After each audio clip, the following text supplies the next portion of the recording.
दुनिया का सबसे महंगा बकरा, कीमत इतनी ज्यादा कि यकीन करना मुश्किल। कौन सी नस्ल का है यह बकरा? इसी के साथ दोस्तों जानेंगे कि क्यों मनाई जाती है बकरा ईद, क्या है कुर्बानी की अहमियत, क्या है इसका इतिहास। साथ में आपको बताएंगे बकरा ईद 2024 पर जमीयत उलमाए हिंद की तरफ से जारी हुआ पैगाम, अगर कोई बकरा ईद में परेशान करे तो क्या करें।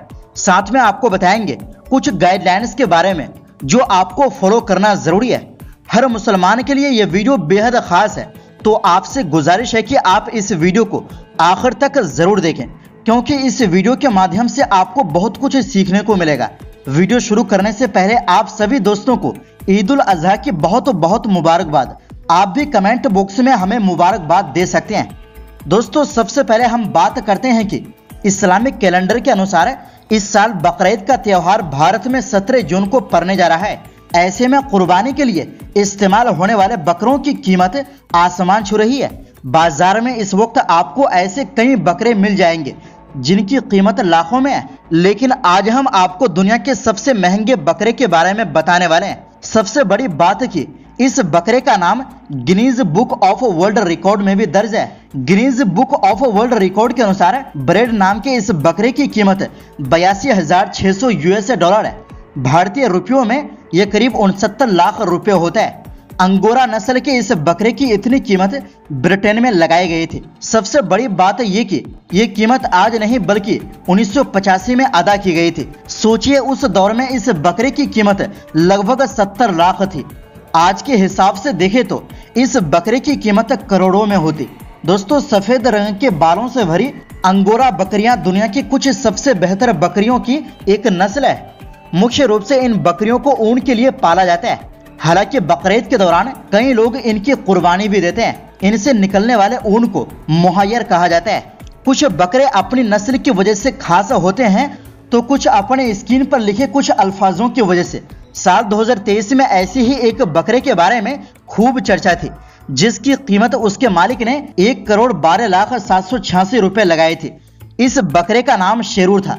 महाराष्ट्र में रहने वाले इस बकरे के मालिक का दावा था कि इस बकरे के शरीर पर इस तरह के निशान है कि उसे ध्यान से देखने पर वो उर्दू में अल्लाह और मोहम्मद जैसा लिखा हुआ प्रतीत होता है। हालांकि यह खास बकरा बिक पाता उससे पहले ही किसी बीमारी की वजह से इसकी मौत हो गई। इस बकरे के मालिक का उन दिनों एक इंटरव्यू भी खूब वायरल हुआ था जिसमें वो ये कहते हुए नजर आ रहे थे कि अगर ये बकरा बिकता तो वो इसके पैसों से अपने गाँव में एक स्कूल खोलते। वहीं दोस्तों ईद उल अजहा या ईद उल जुहा यानी बकरा ईद इस साल 17 जून 2024 को मनाई जाएगी। बकरा ईद इस्लाम के सबसे मुकद्दस तरीन त्योहारों में से एक है। इस्लाम में साल भर में 2 ईद मनाई जाती है। एक को मीठी ईद कहा जाता है और दूसरी को बकरा ईद।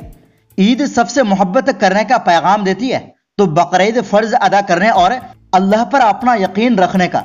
ईद उल अजहा कुर्बानी का दिन भी होता है। बकरा ईद के दिन इसलिए बकरे या किसी अन्य जानवर की कुर्बानी दी जाती है। इसे इस्लामिक कैलेंडर के हिसाब से आखिरी महीने के 10वें दिन मनाया जाता है। इस्लामिक स्कॉलर मोहम्मद उमर खान बताते हैं कि दुल्हिज्जा जो इस्लामिक कैलेंडर का आखिरी महीना होता है उसके 8वें दिन हज शुरू होकर 13वें दिन खत्म होता है। ईद उल अजहा यानी बकरा ईद इसी के बीच में इस इस्लामिक महीने की 10 तारीख को मनाया जाता है। अंग्रेजी कैलेंडर के हिसाब से यह तारीख हर साल बदलती रहती है क्योंकि चांद पर आधारित इस्लामिक कैलेंडर अंग्रेजी कैलेंडर से 11 दिन छोटा होता है। इस्लामिक स्कॉलर उमर खान बताते हैं कि यह हजरत इब्राहिम अलैहिस्सलाम के अपने बेटे इस्माइल अलैहिस्सलाम के अल्लाह के लिए कुर्बानी की याद में मनाया जाता है। यह इस वाक़ये को दिखाने का तरीका है कि हजरत इब्राहिम अलैहिस्सलाम अल्लाह पर सबसे ज्यादा ईमान रखते थे। अल्लाह पर विश्वास यानी यकीन दिखाने के लिए उन्हें अपने बेटे इस्माइल अलैहिस्सलाम की कुर्बानी देनी थी।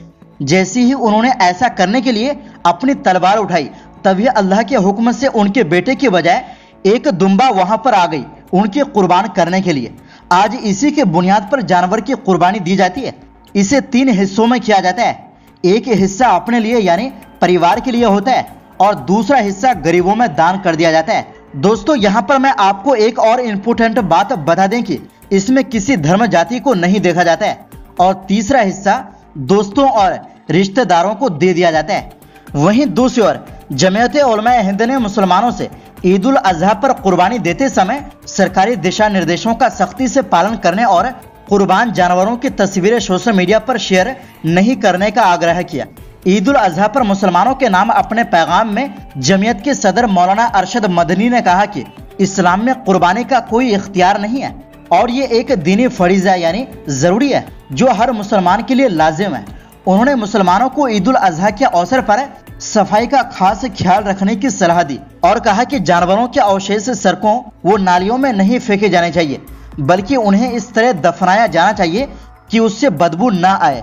उन्होंने कहा, अगर किसी जगह पर शरारती तत्व भैंस की कुर्बानी से रोकते हैं तो कुछ समझदार और प्रभावशाली लोग प्रशासन को जानकारी दे और फिर कुर्बानी की जाए। मद्दी ने कहा, हर मुमकिन कोशिश की जाए कि हमारी अमल से किसी को तकलीफ न पहुंचे। उन्होंने ये भी कहा, सांप्रदायिक तत्वों की ओर से किसी भी प्रकार के उकसावे के प्रति धैर्य रखकर मामले की शिकायत स्थानीय पुलिस थानों में दर्ज कराई जानी चाहिए। दोस्तों, यहाँ आपसे गुजारिश है कि आप वही जानवर की कुर्बानी करें जिस पर पाबंदी नहीं है, यानी हुकूमत की तरफ से जिस पर रोक नहीं है।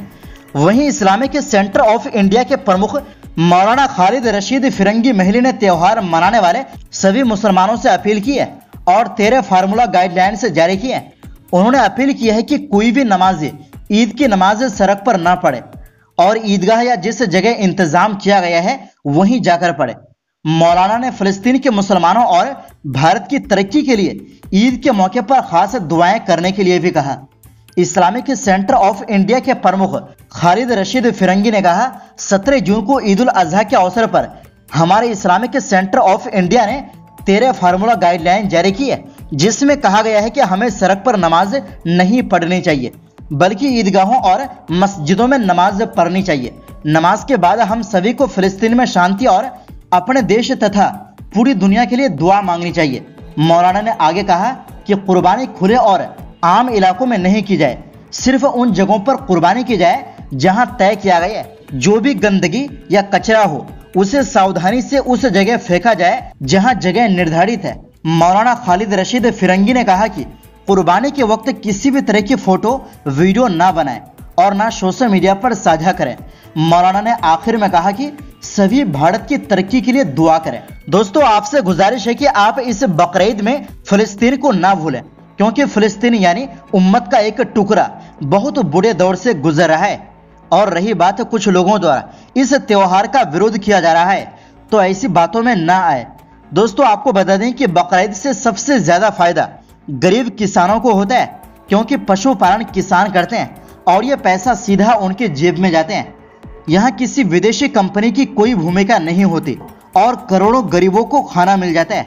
और दोस्तों, रही बात दिखावे की, तो मैं आपको बता दूं, ये दिखावे का त्योहार नहीं बल्कि रब को राजी करने का त्योहार है। तो आप दिखावा ना करें, बल्कि आप अपनी हैसियत के मुताबिक कुर्बानी की जानवर खरीदें और अल्लाह के रास्ते में कुर्बान करें। तो दोस्तों, इस वीडियो में बस इतना ही। वीडियो पसंद आए तो वीडियो को लाइक करके शेयर जरूर कर दें और हमारे इस चैनल को सब्सक्राइब जरूर करें।